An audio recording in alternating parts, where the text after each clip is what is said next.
December 4 జయించు వారికి మించిన వారం. జీవితంలో వచ్చే కష్టాలు రాకుండా దేవుడు మనల్ని తప్పించడు.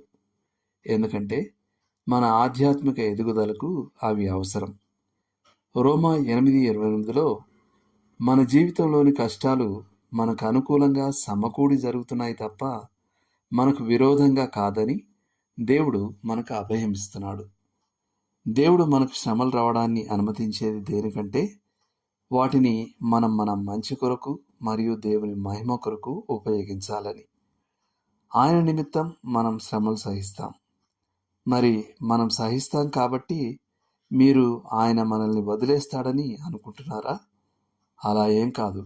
దానికి మారుగా మనం కష్టాల గుండా వెళుతున్నప్పుడు ఆయన మనకు మరింత దగ్గరగా ఉంటాడు. అదీగాక ఆయన మనకు జయించడానికి శక్తినిస్తాడు. మనం జయించు వారికి మించిన వారం. అక్షరాల యేసుక్రీస్తు ద్వారా మనం అత్యధికంగా జయించువారం. ఆయన మనకు జయాన్ని, అత్యధిక జయాన్ని ఇస్తాడు. మనం జీవానికైనా లేక మరణానికైనా, ఉన్నవాటికైనా లేదా రాబో వాటికైనా భయపడనక్కర్లేదు. ఎందుకంటే యేసుక్రీస్తు మనల్ని ప్రేమిస్తున్నాడు మరియు మనకు జయాన్ని ఇస్తాడు. ఇది మీరు చేస్తే దేవుడు అది చేస్తాడు అనే షరతులతో కూడిన వాగ్దానం కాదు ఇది. క్రీస్తులో ఈ భద్రత స్థిరపరచబడ్డ ఓ వాస్తవం. మనం దాన్ని స్వతంత్రించుకుంటున్నాం. ఎందుకంటే మనం క్రీస్తులో ఉన్నాం గనుక. ఆయన ప్రేమ నుండి ఏది మిమ్మల్ని వేరు చేయలేదు. ఇది నమ్మండి, దీనిలో ఆనందించండి. ధ్యానించడానికి లేఖనం. ఆయనను మనలను ప్రేమించిన వాని ద్వారా మనము వీటన్నిటిలో అత్యధిక విజయం పొందుచున్నాము.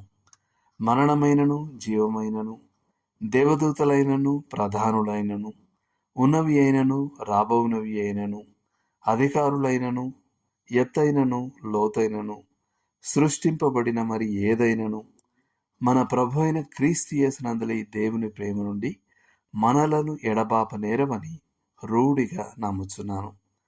రోమా పత్రిక 8:37 నుండి 39 వరకు. ఇవి కూడా రోమా 8:28 నుండి 36 వరకు. హెబ్రీ పత్రిక 4:15 నుండి 16 వరకు.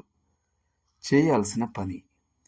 దేవుని గొప్ప ప్రేమను బట్టి మరియు ఆయన ప్రేమ నుండి ఏది మిమ్మల్ని వేరు చేయలేదనే వాస్తవాన్ని బట్టి దేవునికి కృతజ్ఞతలు చెల్లించండి. ముందున్న రోజంతటిలో మీరు జయించు వారికి మించిన వారిగా ఉండే సామర్థ్యం ఇమ్మని ఆయనను వేడుకోండి. దేవుడు మిమ్మల్ని దీవించునుగాక. ఆమెన్.